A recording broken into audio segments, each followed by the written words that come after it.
Gusto niya yung dahon ng ano.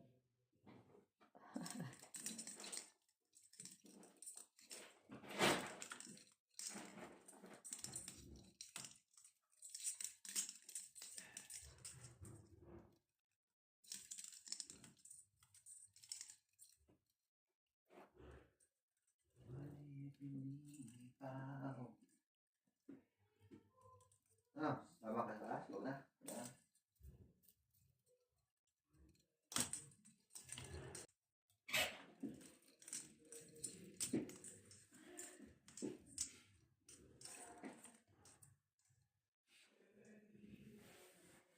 Ang last na. Iba-vlog ko na.